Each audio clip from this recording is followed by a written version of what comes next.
Our next guest is a three-time Olympic snowboarder who made history as the first and only athlete to compete and earn a medal following an organ transplant. Joining us now is Chris Klug, U.S. Olympic snowboarding bronze medalist. I think that's your medal, Chris. Thank you for joining us. It's my favorite necklace, Kelly. Is it heavy? They're about 2 pounds. I think they were, at the time, the heaviest medals ever in Salt Lake City in 2002. And it's the only piece of jewelry I own. I love wearing it, so I thought I'd put it on for today. I don't blame you, and congratulations on that. It's quite amazing. Before I ask you about that, I wanted to know, we just talked to those athletes, I was going to call them kids, about social media. Do you have a preferred platform? What do you do these days? I've got to agree with them. I'm Instagram as well, and have a lot of fun with that. I actually put a couple photos up this morning from splitboarding up Snowmass Mountain and riding down in about a foot of fresh new snow. It was pretty fun, and I have a lot of fun keeping in touch with a lot of my World Cup and Olympic friends on Instagram, Twitter, and Facebook. But I have to agree, a picture's worth 1,000 words, and I'm probably most active on Instagram.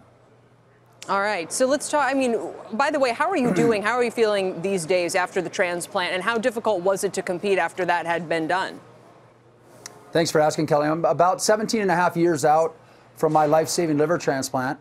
After being on a waiting list for 6 years, I got a new lease on life, a heroic and selfless decision by a donor family that I'm here today because of that. And I'm doing awesome. I'm way healthier, way stronger than ever before my transplant, and having a lot of fun. I am totally addicted to the Olympics going on right now and cheering on a lot of my friends, and just brings back so many great memories from my 3 Olympics, and really fun to cheer on all these athletes. I was actually wondering about that, Chris. How you go back to your first Olympics 20 years ago. How have you been able to observe the event has changed, whether it's become larger, more exposure for the individual athletes? I mean, how is it now, do you think, versus when you first did it?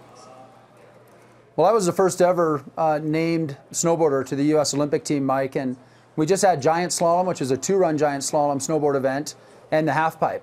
And now, of course, slope style, the level of riding we're seeing in the half pipe that we're going to see from the 4 Americans tonight. Since we are CNBC, about the biggest money mistake that they've made over their careers or lives. Anything jump out to you, especially as these young athletes have maybe a few of their own to learn? Well, you talked about Apple earlier, and I had one of the very first iPods, and I said, you know, I've been on Apple computers my whole life, and I bought as much as I could at the time, which wasn't much, but that was certainly the best decision I ever made. I think maybe the worst decision, I had a great coach that was not only a great snowboard coach, but a good mentor to me, and he said, you know, start an IRA and put in $50 a month if that's all you can do. And I would say the biggest mistake I did is I didn't put more in, but I had some great advice early on that helped me a lot, and there's no magic to it. It's now grown into a nice little nest egg and enabled us to build a new single-family home in Aspen last year, and super grateful for that. That's awesome. I love it. My dad's going to love that story more than anyone. And finally, any other stocks you own right now, or is that a one-time thing? You know, I've been reading a lot, and I'm shifting a little more towards emerging markets and the foreign market right now, a little more in healthcare with all those boomers, my parents included, needing a little bit more.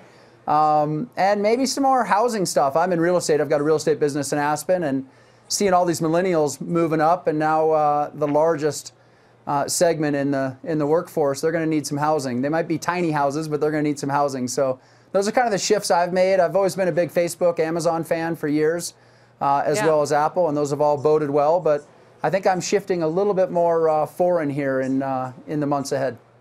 I think we just found a new markets guest, Mike. I'm sorry. No real mistakes there. It's true. How'd I do, Mike? Is that okay? I think you're all right. You're on track.